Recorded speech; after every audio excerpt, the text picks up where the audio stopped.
Hi, this is Gayle with BERNINA of Naperville, and today I'm going to show you how to make the fanciest stitches that you've ever made that does not require multi-direction stitching. It just requires combination mode and some segment dividers. Now, here's the deal. If you have a BERNINA in the past, like, I don't know, 25 years, and it has a touch screen, I'm betting you can do something very similar to what I'm doing. Now, we might not have all the exact stitches, but hopefully after I talk you through these exercises and then how I measure some of my stitches and everything, I think you'll be able to do it. So why are we sitting around talking? Let's get to it. Oh, yeah, but before we get to it, one thing, in the description of this video, I have a little presentation deck that I'm working from in the video, and you can download it right from the description of this video, and it's totally free. And I thought you would enjoy that because it'll help you, when you're trying to do this on your own. So my inspiration came from, well, let's be honest, llamas and their little blankets. And at the store, we have the super cute pattern from Elizabeth Hartman, Lloyd, and Lola. And I just wanted to do something to the blanket to make it like a little something extra. So I took this pattern, had a look at it, and decided that, hey, I think I can make some super cute, extra fancy, radiant stitches that will fill in these 2-inch strips between the blanket that Elizabeth created. So, voila. Now, before you go embellishing your little heart out on your precious llamas, it's always good practice to do a bunch of tests. And I certainly have done a ton. I mean, none of these are beautiful, but I promise they all came to what I needed to do to work out sizing and all kinds of stuff. In fact, I think initially I had thought about tossing this one, but I wanted to show you what kind of like my work pieces look like before it becomes an actual thing.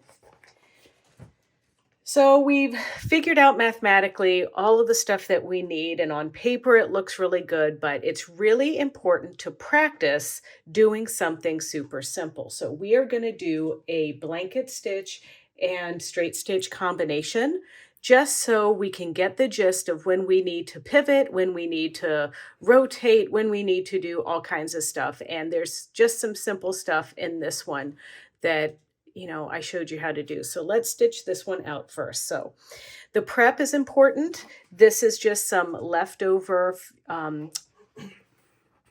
fusible woven interfaced solid pieces left over from another project. So I do like to keep an extra layer of interfacing on here that's going to stay in.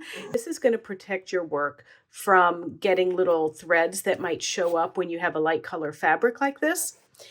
And then I'm working with a medium weight tearaway. If you are using lots of wispy stitches, you may want to go to a lightweight tearaway. Ultra clean and tear could be an option, but this is going to work for me for today.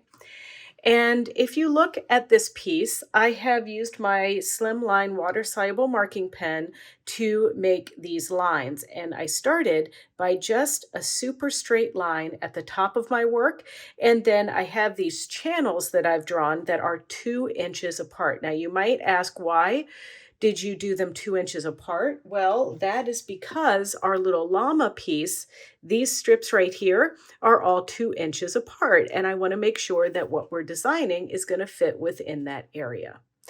So if you would like, you can use a little bit of the 505 spray and spray your stabilizer so that your fabric sticks into position. And then we're going to head over to the machine. Now, I'm not using any fancy thread today. I'm actually using black Aurifil cotton thread, but it's going to show up for the purposes of the video so you can see exactly what's going on. So before we get started, we always have to pick our stitches and all of those things. And I'm going to be using my number 20C foot. So I want to make sure that I tell my machine that I am indeed using foot number 20C. I had already done that, but I'm just taking you through the steps so that you can see what's going on. And some of you might have noticed on your machines that you have this plus sign down here at the bottom of your stitch preview area. Well, that's going to open a segment where we do our combination mode.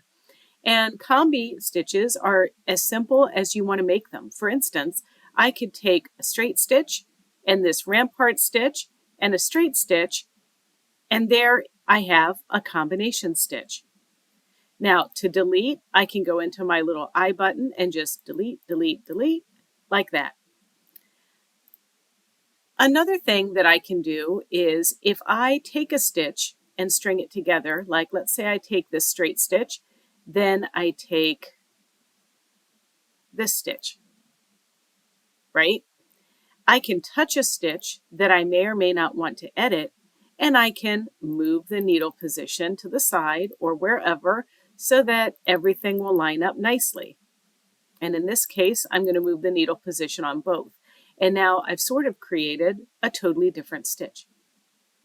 Now, just like I created or I changed the needle position, I can also then adjust my stitch length. Can make it much longer, like that. That's going to be a 6mm long stitch. I can even take this stitch then and make it wider. Now, I'm not exactly sure what application we would want for this particular combination, but the idea is that I'm wanting to tell you that, hey, the sky is the limit for these things. Another thing is if you don't like a stitch and you don't want to go hit the I button and then do delete, you can click and swipe, and that takes it right out of the listing there. And now we're back to a blank slate. You know, we were talking about simple combinations. Well, let's look at something. Let's look at stitch number 407, and let's add it to something in our 700 group again, and we're going to add it to 711. And now when we stitch this out,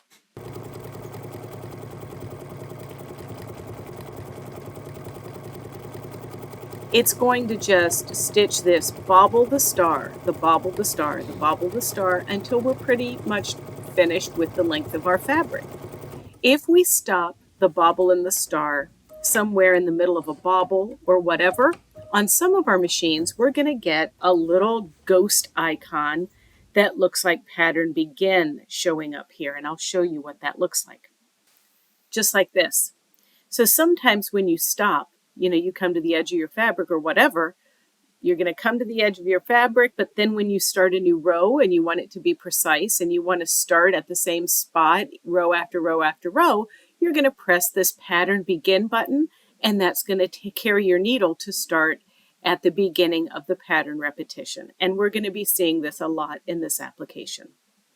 Another way that we can use a stitch combination is with one stitch that you just alter. So for instance, let's go to our decorative stitch bank and let's go to our heirloom stitches, and I'm interested in stitch 730, and I'm going to select it twice.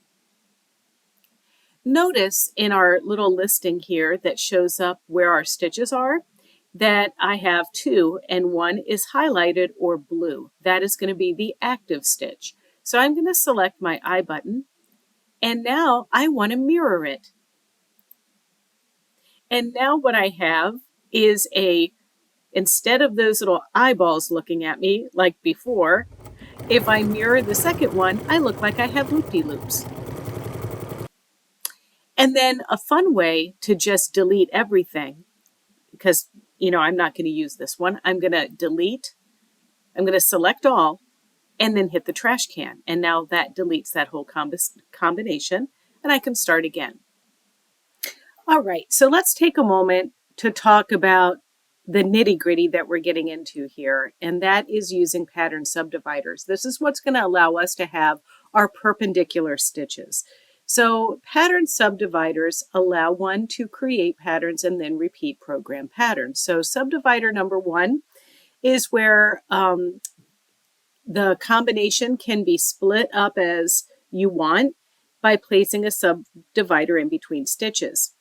Each part of the stitch above the subdivider one is independent of the subdivider below it.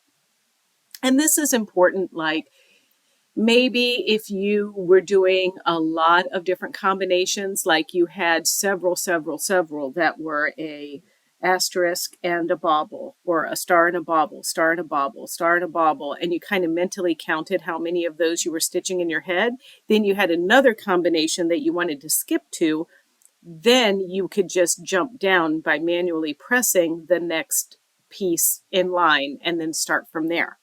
We're not going to be using subdivider 1 in today's lesson. And the way that we're going to use subdivider number 2 is that we're going to stitch a combination. We're going to place subdivider number 2 into position. The machine is going to automatically stop when it gets to that subdivider 2. Then we are going to lift with our freehand system, pivot our work, stitch again. When we come upon the next subdivider, the machine is automatically going to stop, and then we're going to pivot again. Now, I've designed each of these stitch recipes to do something different as you work with the subdivider, so you can pivot in any which way you want, but there's a certain kind of pattern that I'm using. And I had mentioned, I just said perpendicular stitches. In some circles, these stitches may be called radiant stitches or radial stitches or something like that. But it's where you're going to turn your work 90 degrees, stitch, turn your work again to create these pretty little giant, super fancy stitches. So we're going to do a practice piece with something pretty easy for this perpendicular stitching or radiant stitching. So we're going to open our combinations mode and we're going to input the following recipe. We're going to do 5 blanket stitch number 1309s, change our needle position 2 clicks to the left. Then we're going to put in our subdivider 2. Then we're going to do a straight stitch 5 times, that's stitch number 1. Then we're going to put in another subdivider number 2. And then finally, we're going to do 5 more straight stitches, number 1, and then our subdivider number 2. So let's see how this goes. Now, one of the things I want to talk to you about when we are talking about taking like our blanket stitches, remember those that we just inputted? You can't just take all of them and move your needle positions over. So you're just going to select your blanket stitch and move your needle position on each blanket stitch input. So you'll have to move the needle position 5 times. So I'm using an open toe foot number 20C. You may also enjoy using a 34, which is a clear foot with some guides on it. I just like the open toe foot number 20. Those of you that have machines with the Bernina dual feed, you could certainly use the dual feed number 20D or the open or the clear foot with the dual feed, but there's not a whole lot of layers that we're stitching through, so I'm opting to just use this. The most important thing here is how we want it to stitch out. We can either have our little blades going this direction or we can have them going in this direction. I'm just going to go here so that this line is lined up on the inside left toe of my foot.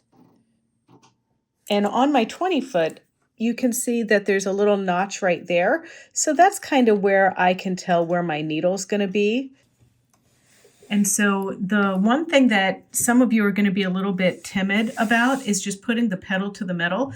Remember that we program those stops in, so it is going to stop when it wants to stop. I find if you go too slowly with this, it's hard to tell when the machine is actually stopping.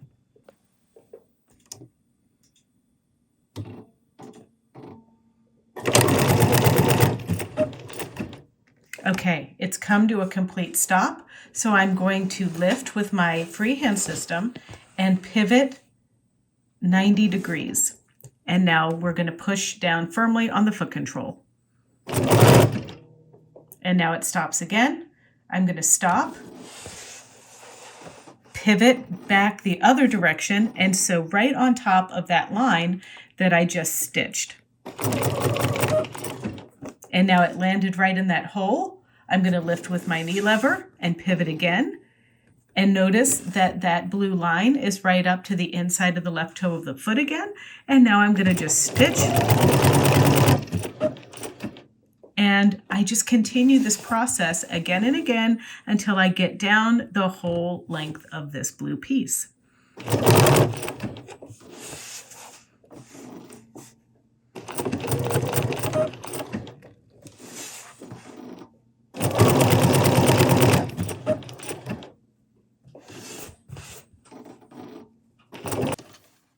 All right, so you can see how cute that is. And this could be a fun way to like make a ruler or something like that, like for some decoration or whatever. Maybe I would have to rotate a little bit differently so that, all my lines were going that way, whatever, it doesn't matter. But the point is that this is the basic mechanics of how you're going to move the fabric through the machine when you do these special designed combo stitches. Now, another thing about what we've done here that doesn't require a combo stitch is we could stitch a design, a little flower or something from our machine and put right on these little stems, and we could have little flowers. So, we can't really change threads midstream on these combo stitches. That would just drive you a little bit, nutsy wutsy, right? So if I change my thread to like a red, I'm going to do that. And then I'm going to show you how I can use a flower stitch and line it up each time on this point and stitch, and they will all look really pretty and fun. All right, so my machine is rethreaded with red, and that's just so that you can see the difference here. And I didn't, what, I have to tell you, I hope you're not expecting some blockbuster stitch here. All I'm using is stitch number 711, and it's the little like asterisk looking stitch. So I'm going to lower my foot, and I'm going to get those lines that I showed you earlier so that if I were to draw a line straight across, that would be perpendicular with the very tip of that piece. That's what I'm doing. And this is okay. Like some of you think it's not okay to turn the hand wheel on your machine, but I am. And I have to tell you, I'm working on an 880 Plus today, but if I were working on the new 790 Pro, I wouldn't need to turn the hand wheel because I'd have that laser. I know. One day we'll get one in our sewing room, ladies and gentlemen. All right, so now I'm just going to stitch. I've got pattern limitation set to 1, and I'm just going to sew at a assertive speed. And cut.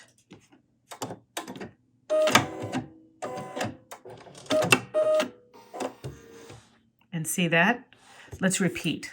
Let's try it again.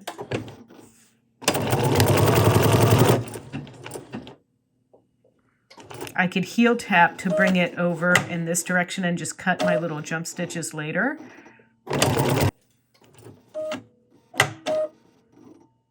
And I don't want to hear any of you out there saying, well, Gayle, I have the Bernina embroidery software and I could just digitize that. And yes, you can. But you know what? There are people out there, can you believe it, that don't have embroidery machines? And also there are people out there that might have something a little bit older, like a Artista 200 or a 185 or 180 that can still do this. And they might, want to know how to invigorate, their sewing repertoire of skills. I also know that there might be some of you out there that will want to tie off this stitch at the beginning and the end. And that is a very legitimate question. So what I'm going to do is pick my little stitch number 711, and then I'm going to go into my subdivider. And this time I'm going to move my little dotted lines to the top of the stitch like this and add a knot. Then I'm going to move my little dotted lines to the bottom of my stitch number 711 and add a knot. And now this stitch combination is going to tie off and tie on at the beginning and the end of this stitch.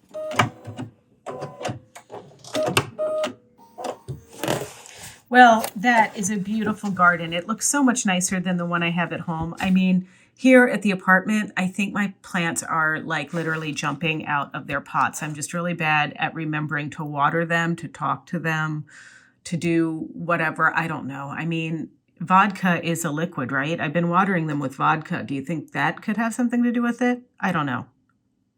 I'm sure you can write in the comments and, hashtag save my plants, right? All right. So that was our exercise just to get into the swing of things. So now we're going to do a more complicated design. And this just requires you, instead of using the vodka on your plants, you might want to, go have a shot, come back, and let's see how it works. Okay. So for our second recipe, I call these baubles.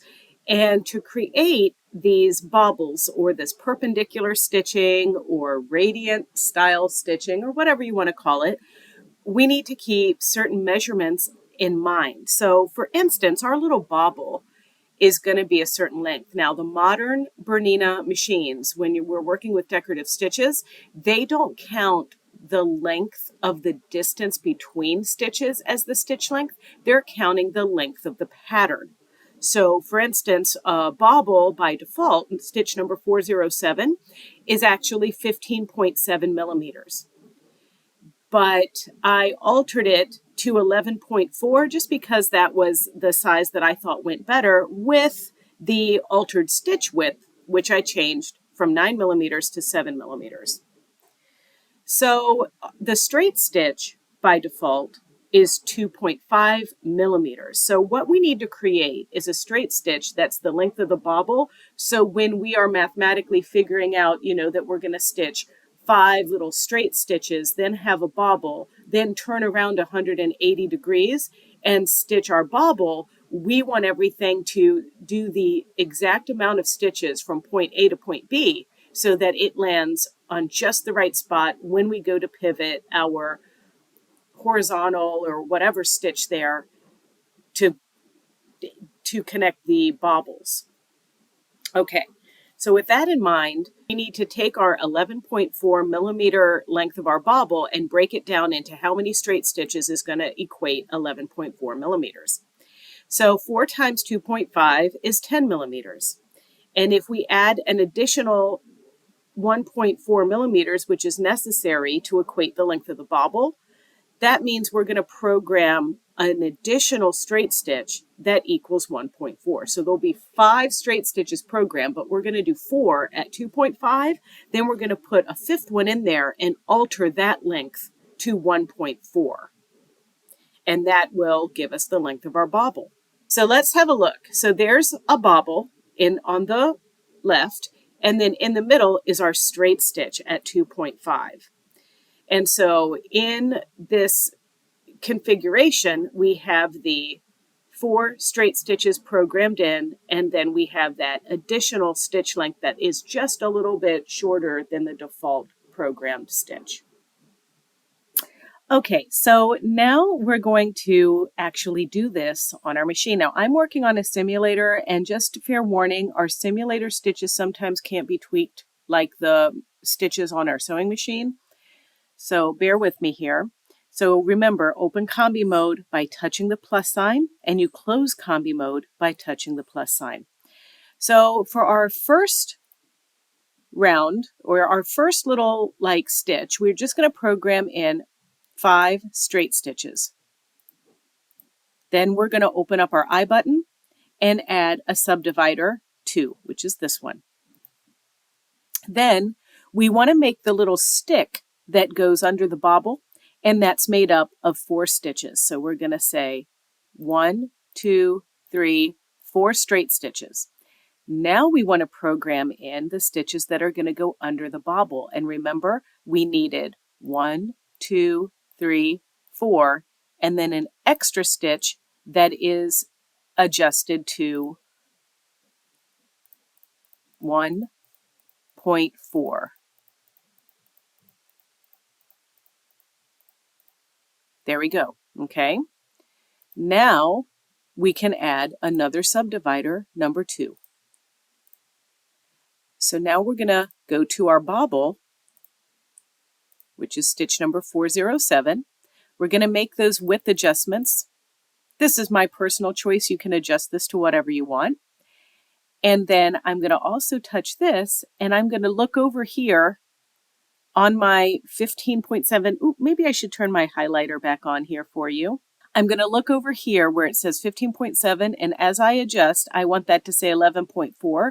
But sadly, that is not going to show up there just because of my simulator. But those are the adjustments we want to make.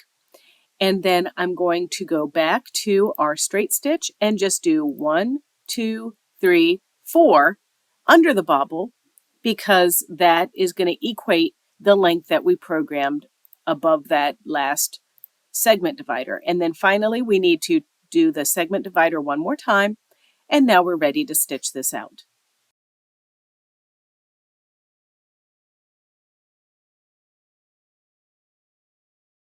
All right, so it's time to stitch our baubles out. And this is where it's important to start just here. Now, here is my middle channel. The middle one is what I've saved for my baubles. And I did baubles going down both sides. So the one thing that I want you to do for bauble number 1 is just simply line up. I love using the inside of my toes here for guide. So I'm using the inside of the right toe. I'm using my knee lever to lower my presser foot, and I'm starting right at that blue line. And now this time we're going to stitch 5 stitches.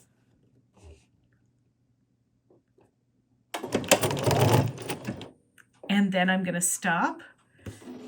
It stops for me. I'm not going to stop. And then I'm going to pivot, and then it's going to stitch. I'm going to stitch until it tells me, or it stops automatically.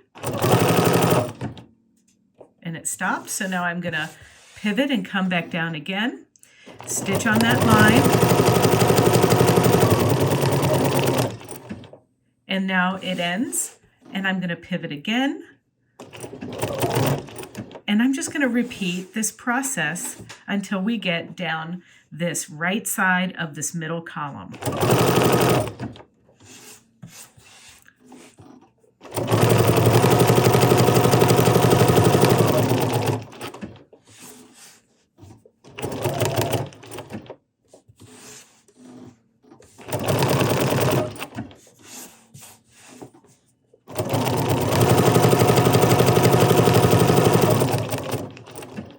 And I want to tell you something that is probably the most important thing I can tell you about this process is you are not going to do one piece fast, one piece slow. You have to approach these with the same speed again and again, because the speed can sort of affect the balance of the stitch. So if you go really fast, it's just wiggling your fabric around too much. Also, if you do one piece that's not as straight, and then you try to come back down and get straight, it might change the distance. So I'm going to do this super fast so that you can see if it looks sloppier.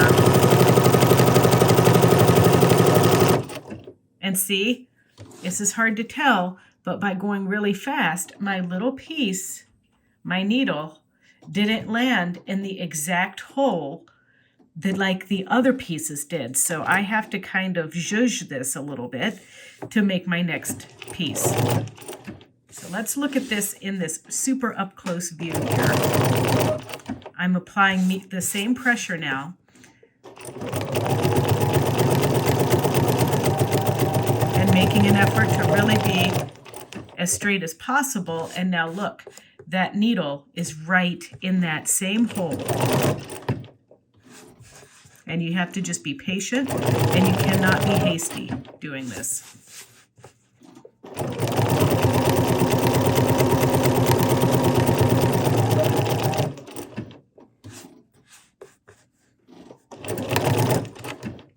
And some of you might be looking at my little baubles and thinking that, well, they could be a little bit closer together, those stitches. Yes, we can do any tweaking that we want. In fact, I can go back to those baubles and I can add more stitch density to those without affecting the length. I'm going to go into my I button when my bauble is selected blue, and I'm going to use the pattern elongate stitch. And over in the bottom right corner, there's a 0.35 millimeter setting. I'm going to actually change it to 0.25 and see what happens.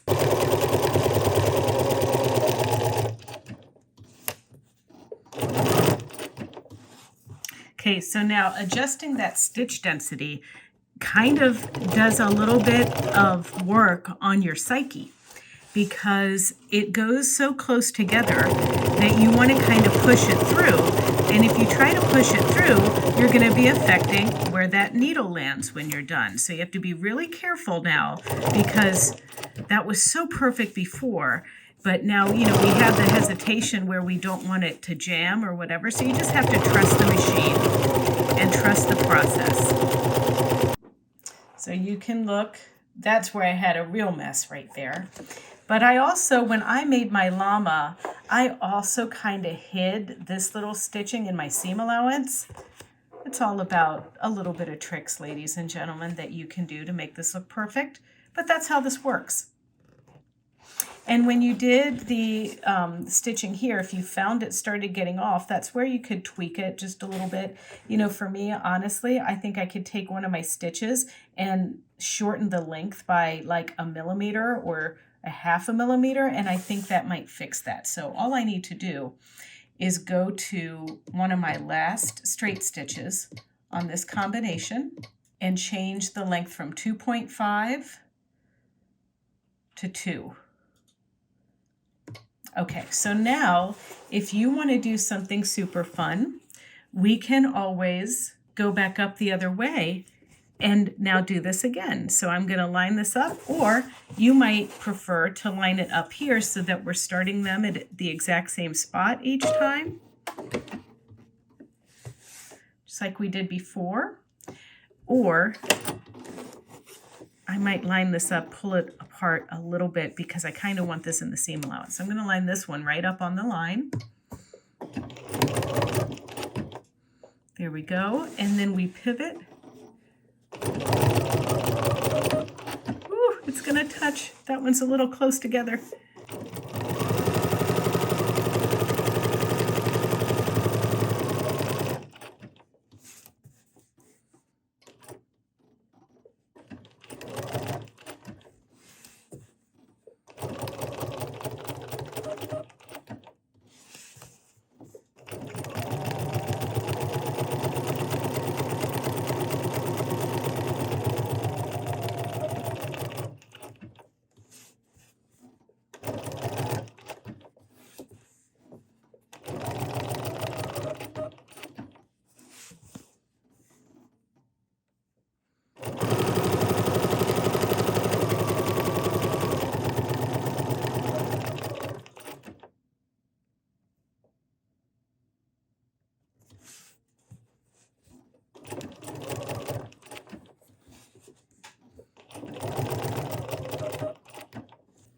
Now, when I made my little llama embellishments, instead of lining them up so they go across the street from each other, I offset them. So I started when I came down the second pass, I started in the middle of one of these pieces. So like if I drew a line, right, I started the next row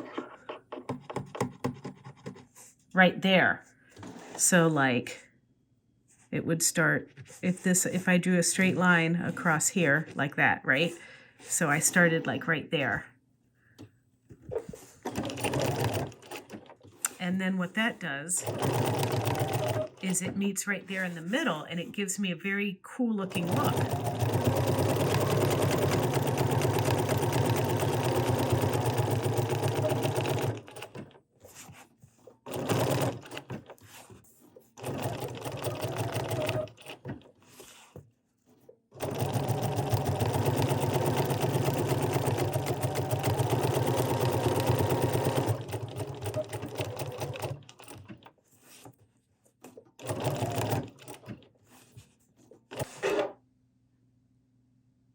I like it.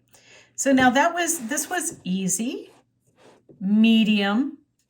Now let's do super advanced. So sit back, relax, and let's do this next one. All right, for recipe number 3, it's pretty easy, the input. We're starting with straight stitch number 1 that we're going to program in 5 times. Then our combination subdivider number 2. Then we're going to go back to our straight stitch number 1 5 times, and then we have a new stitch that we're introducing. It's flower stitch number 145, and we're going to input that in 1 time. Now we are going to adjust the stitch length to 12.4 millimeters, and once again, be kind to my simulator. It's not always as accurate. After you make those adjustments to the flower stitch, we're going to input another combination subdivider number 2, then straight stitch number 1 5 times. And now this time, the really cool thing is that we are going to program in our leaf stitch number 113 1 time, and we're going to adjust the stitch length to 14.9 millimeters, and then end with a combination subdivider number 2. So for this one, we're going to start at the top, and we're going to start right in the middle. Now I can see that this is 2 inches and this is my inch line, this is my inch line. So I'm just going to line this up like this, because we're just going to go, the way this one works is it's programmed, as you know, similarly to our baubles, but this time it has a central justification. So we're going to stitch the 5 stitches, and we're going to turn it this way first. So I'm turning a 1/4 turn clockwise.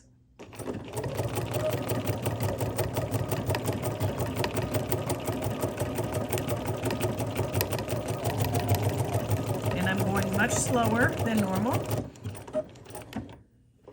And now I'm going to turn it around and stitch back. And remember, this one has that fun leaf in there and some other stuff.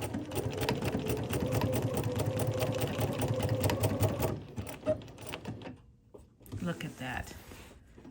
Now we're going to go down this way again, stop, and now this time I'm turning a 1/4 turn counterclockwise.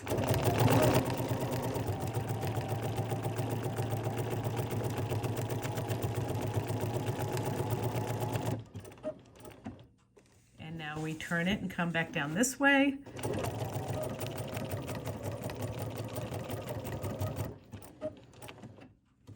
Turn around and go forwards.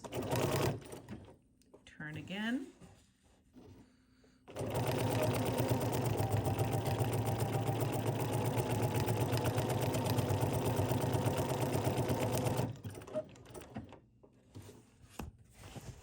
Oops.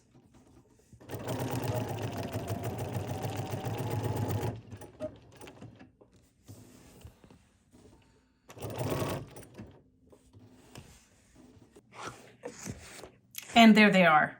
And it's as easy as this. And so don't forget, you can use all different kinds of stitches. It's up to you. You are in the creative driver's seat. But it's a lot of fun and a lot of fun to play, but you have to pay attention. And I was sitting here looking out of the window while I was stitching, and I literally saw a squirrel, and then, you know, that's what happens. So pay attention. Now here is our finished llama blanket. You can see here, these are the 2.5 inch strips that finish at 2 inches. And there is my little pieces there. Now the measurements are a little bit different on this than on the item that I showed you, but this is also Metler Silk Finish 40 weight thread in here. So it's a little bit thicker. And then you can see I did my flowers in orange. And then I also covered the seams after I did all of my decorative stitching. And then I also added this, it goes over this like 6 times. It's in the heirloom stitching, and I used a variegated. And I just thought that this was fun, and it added a really fun touch to this quilt, because you know what? I'm embracing the fact that I am not a minimalist and I am a maximalist. All right, what do you think? And isn't my little Lola super cute with that accentuated blanket that she has? I just love llamas. I just think they're so cute. Well, anyway, if you enjoyed this tutorial and you want to see more just like it, don't forget to check out our Bernina of Naperville YouTube channel. It's easy. It's youtube.com/Bernina of Naperville, and there you can like, comment, and subscribe. Happy decorative stitching, everybody.